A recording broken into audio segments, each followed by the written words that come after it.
There it goes. All right, good to see you. Good to see you. We got an intense topic.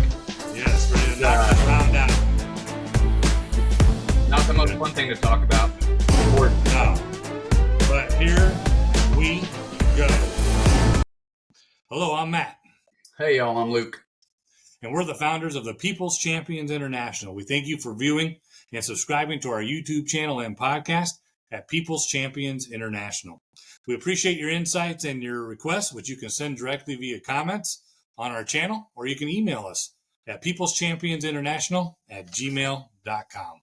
So welcome to round 8, where we're elevating what people can do while discussing the impact of artificial intelligence on our lives. And so today's round is taking a closer look at how the Israel-Hamas conflict that has been actually going on for quite some time is being dubbed as the first AI war. So Luke, I think you're going to tell us a little bit about that.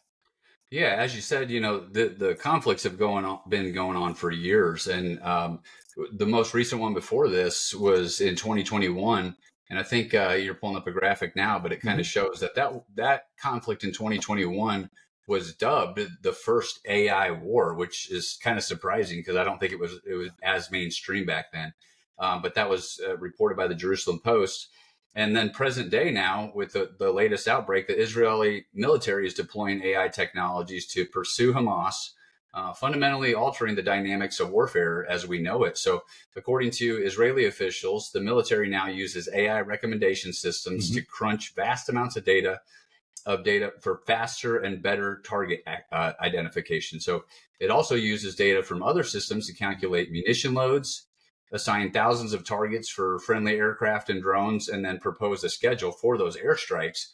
So a little concerning the AI is doing that, but the good news is despite having those autonomous features, the system is still reportedly overseen by human operators who approve those individual targets and raid plans. I hope personally that it always stays that way. I would never want to fully rely on a computer to just choose where to strike. So hopefully that stays that way, but just something that to keep our eye on. Despite the influence of AI, it says that, the conflict also reveals that surprises are still possible in the AI era. As highlighted in a Reuters article by Peter Apps, Hamas's recent engagement here in 2023 on Israel took many by surprise, indicating that unpredictability still plays a significant role in modern day conflicts. And AI can enhance predictive capabilities, but human ingenuity remains a wild card as recently seen. So, Matt, what are your thoughts and comments on that? Yeah, no, I definitely have a thought to add to, and I thank you for your contributions and the insight you just gave all of us, including our audience. But what I wanted to comment on is that AI is not just limited to the battlefield. In fact, in a recent Forbes article, which we've both read, we're learning that facial recognition technology and AI tech is being used in hospitals to identify war casualties. So basically, they're able to accurately identify those that are deceased within this conflict, and that technology is being used to bring closure to families, which is an important factor. But I want to take it a step further because this AI-driven conflict extends far beyond the battlefield. And what we want to share there is that it's not just limited to the physical battlefield, because there's new emerging issues on the deepfake cyberfront misinformation. I mean, it's going on right and left. And so deepfake misinformation technology, AI tech, is being used to create misleading videos, making it very hard to discern fact from fiction. And I've run into that myself. I'm wondering what's real, what's not. I'm sure many of our audience and viewer subscriber members are as well. And you are too, Luke. But it's a concern. We brought this up in previous rounds. This is one of those concerns with AI tech. And we're going to cite another article here.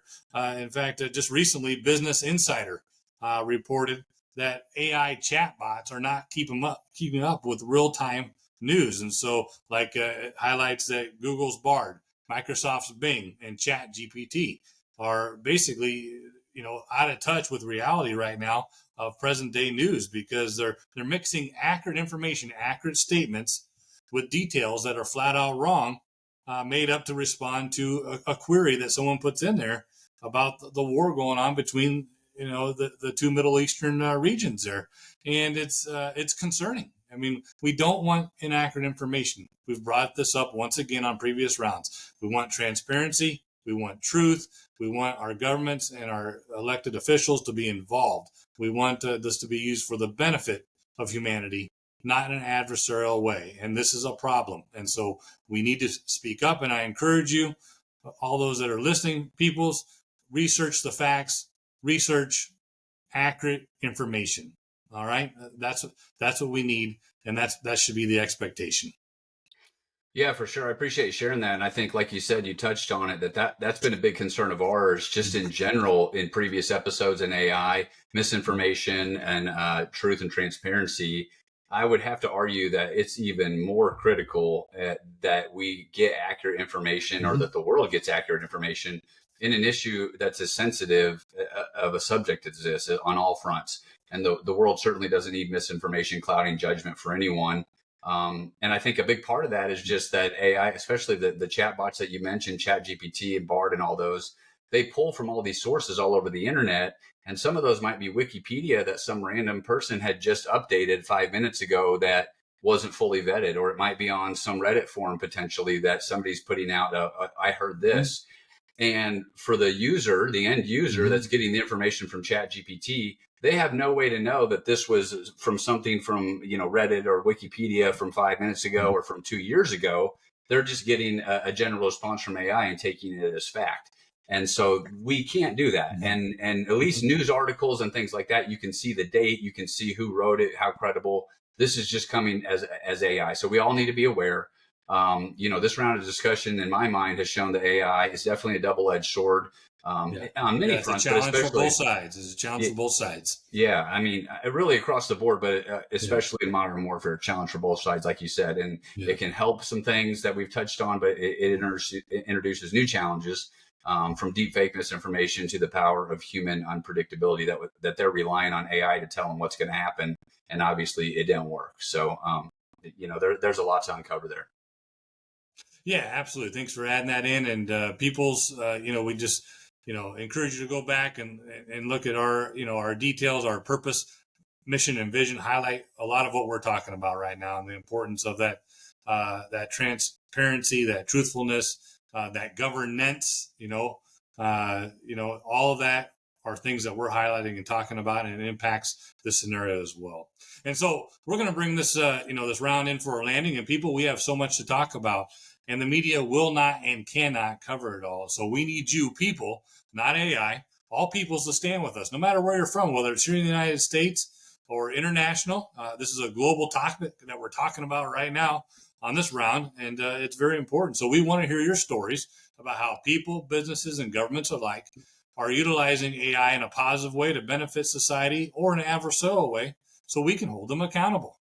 Yeah, that's right. We would love it if you would add comments below. Please share your perspective, thoughts on this, good news, bad news, things that you've read, things that have helped you understand it better, or things that you've read that's possible misinformation. We want to hear all sides. Also, please hit the thumbs up and subscribe and turn on notifications. If you enjoy our content, we would love that. I'd really appreciate it and would help us out a lot. So just keep in mind, we've got more engaging content coming weekly. We're looking forward to continuing to host more engaging guests. And thank you all for your support.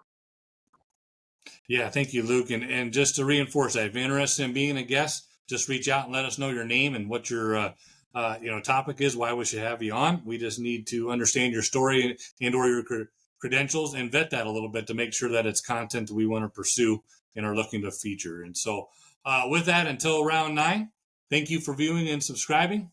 Be well. Be well, everybody.